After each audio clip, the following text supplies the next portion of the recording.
Pemilihan kepala daerah Jakarta harus memasuki putaran yang kedua. KPU telah menetapkan pasangan calon nomor 2, Basuki Cahayapurnama, Jarod Saiful Hidayat, akan kembali bertemu dengan pasangan calon nomor urut 3, Anies Baswedan Sandiaga Uno pada Pilkada 19 April. Malam ini saya akan berbincang dengan pasangan calon nomor urut 2, Basuki Cahayapurnama, dalam episode Jurus Ahok di putaran kedua. Dan Senin depan saya akan mengundang pasangan calon nomor 3 untuk acara yang sama. Inilah Satu Meja, episode Jurus Ahok di putaran kedua.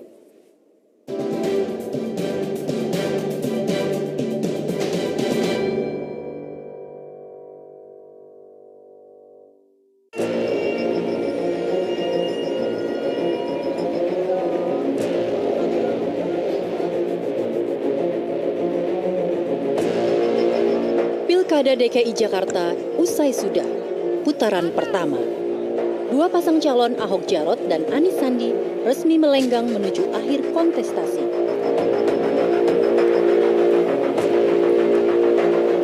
Namun, ada yang tak biasa di Pilkada DKI Jakarta kali ini. Kasus hukum yang tengah menimpa Ahok disertai dengan panasnya suhu politik terus mewarnai jalannya Pilkada DKI. Meski demikian, pasangan petahana berhasil memuncaki hasil Pilkada DKI putaran pertama. Berdasarkan hasil hitung KPUD DKI Jakarta, Ahok Jarot unggul atas pasangan Anies Sandi dan Agus Silvi dengan raihan 42,96%. Nah, kami juga bersyukur para relawan, partai politik, dan semua yang bekerja tetap akan solid untuk terus berjuang. Bapak Ibu Ketum sudah katakan, namanya saja sudah PDI Perjuangan. Memang kita perjuangan belum selesai. Dan kita akan selesaikan ini, perjuangan kita yang belum selesai. Perebutan suara diperkirakan bakal sengit terjadi. Perbedaan suara Ahok Jarot dan Anies Sandi yang berkisar hanya sekitar 3% saja membuat perolehan 17% suara Agus Silvi jadi rebutan.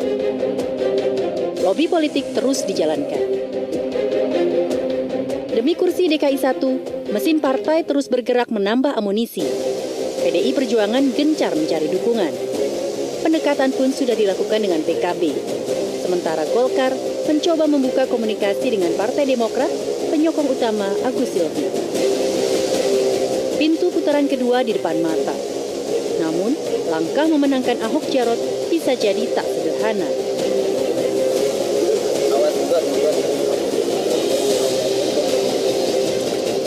Munculnya banjir di ibu kota kian jadi sorotan publik. Komunikasi yang buruk dengan legislatif pun kembali terjadi. Akhir Februari lalu, sejumlah politisi di DPRD melancarkan aksi boikot rapat dengan Gubernur Basuki Cahayapurnama. Polemik status Ahok sebagai terdakwa jadi alasannya. Belum lagi soal kasus hukum Ahok di pengadilan yang bisa menghambat jalannya menuju kemenangan. Lalu, strategi apa yang disiapkan Ahok Jarot agar tidak tumbang dalam pemilihan? Akankah perebutan kekuatan partai politik berimbas pada kemenangan?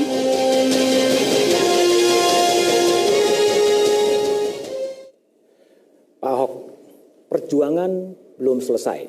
Putaran pertama 4296, berarti memang belum mencapai titik 50% sehingga harus berlanjut pada putaran kedua. Ini kegagalan? Belum bisa mencapai 50%? Saya kira bukan kegagalannya. Harusnya kita syukuri. Karena survei kan kita di bawah 20 malahan. Ketika terjadi kasus saya tuduhan penistaan agama segala macam ini. Walaupun kepuasan masyarakat itu stabil.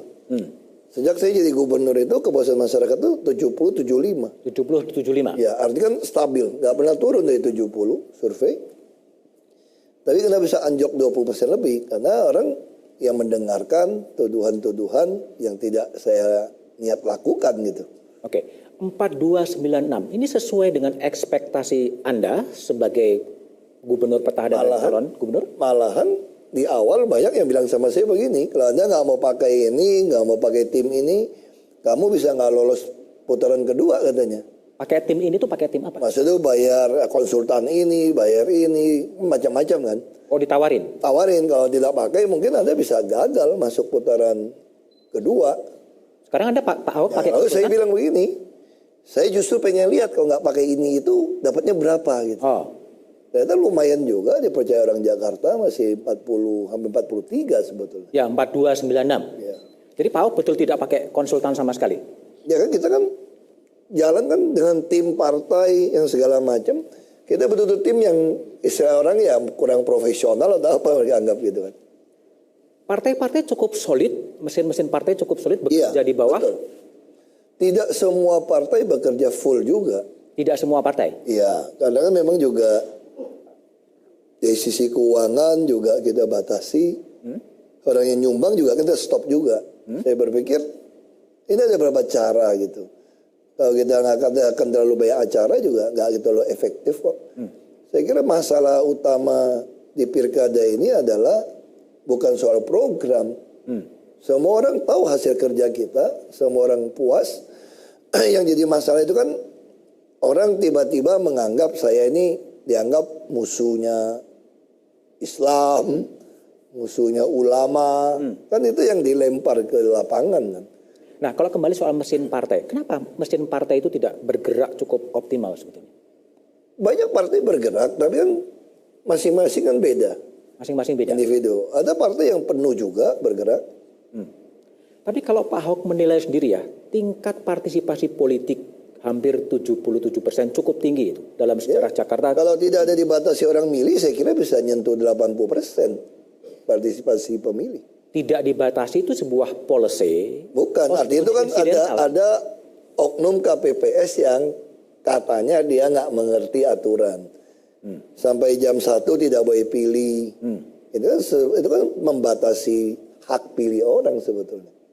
Walaupun saya baca berita katanya dia dipecat juga akhirnya gitu loh. Kalau catatan dari tim Ahok sendiri soal kualitas dari pilkada putaran pertama gimana?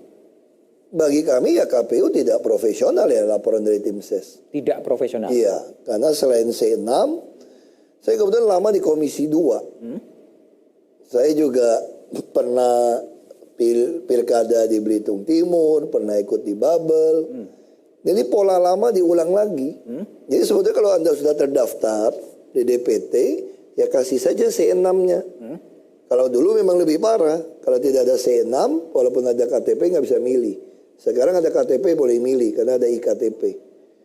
Tapi yang terjadi waktu orang mendaftar tambah C6, dibukanya dimainkan. Nah itu kan nggak boleh. Orang kalau sudah datang sebelum jam 1 itu boleh pilih. Nah yang model itu aja mungkin bisa 2%, 3% hilang. Jadi saya lihat memang ada ketidakprofesionalan dari penyelenggara. Ini tidak dibenarkan oleh tim SES, tapi ya sudahlah. Kita sih syukuri saja. Syukuri ya. Ya. Tapi sebagai petahana sebetulnya kan diuntungkan ya untuk membackup, quote unquote mengarahkan penyelenggara pemilu untuk sedikit berpihak pada petahana. Tapi justru Anda juga mengeluhkan profesionalitas dari KPU. Kalau kami dari dulu kan memang nggak pernah mengarahkan yang enggak. Kita selalu inginnya yang fair, yang adil. Artinya betul-betul penyelenggara pemilu ini betul-betul memang problem di Saya nggak tahu. CM-nya. Itu masih ada tim yang menyelidiki ini. Saya kira ini bisa satu kajian yang menarik. Kenapa tiba-tiba orang KPPS nggak ngerti aturan gitu loh. Nggak ngerti aturan. Iya kan bingung kan. Masa dia nggak ngerti aturan. Datang jam 1 bukan di stop. Mana boleh hak pilih orang dihilangkan. Tapi kualitas Terus penyelenggaraan. kertasnya juga nggak cukup. Nah kalau kertas nggak cukup mesti dicek dong. Apa ada yang memakai DC6 untuk memilih atas nama orang lain. Karena tidak ditunjukin di KTP. Terus saksi juga duduknya jauh. Nah hal-hal ini kan mesti kita perbaiki.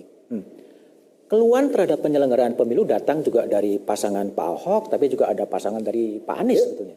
Yang itu kita nggak tahu. Makanya sebenarnya lebih baik dibuka saja kasus ini kenapa terjadi. Mereka cuma mengatakan KPPS nggak ngerti, nggak profesional. Ya kalau nggak profesional berarti KPU nggak profesional. Apakah betul Pak Yaakob yakin bahwa ini hanyalah Pak Ahok yakin bahwa betul-betul karena ketidakprofesionalan dari penyelenggara pemilu tingkat bawah? Itu bawah? tim ses mereka sudah laporkan kejadiannya ke Panwaslu, mereka sudah laporkan. Kita lihat aja hasilnya seperti apa. Agak ironi ya, partisipasi politiknya begitu tinggi, tapi kualitas catatan-catatan terhadap penyelenggaraan pilkadanya begitu banyak sekali. Tapi artinya kan satu hal itu sudah membuktikan adanya intimidasi di lapangan, ada apapun itu tidak berhasil menakut-nakuti orang untuk memberikan hak suara. Dulu kan seolah-olah kan akan turun kan. Ternyata orang nggak takut. Saya kira setelah pasca reformasi sekian belas tahun, 19 tahun ini situasi berubah. Berubah ya. Nyali orang udah berubah. Orang udah merasa ini tanah air dia kok, sama-sama punya hak atas negara ini. Nggak ada lagi cerita nggak bisa intimidasi. Tapi laporan-laporan yang masuk ke tim sukses Pak Ahok memang ada juga yang merasa diintimidasi? Ya banyak yang nggak ada laporan, beberapa ya sama kayak sekarang kan. Misalnya dituliskan yang pilih penista agama nggak disolatin. Itu kan intimidasi terang-terangan. Tapi katanya itu hoaks sebetulnya. Bukan hoaks, itu temukan semua di lapangan. Mau dibuka, mau ribut kok. Siapa yang mengerjakan itu semua? Ya saya nggak tahu dari pihak mana. Oke. Bagaimana strategi Ahok menjelang putaran kedua? Nantikan satu meja setelah jeda berikut ini.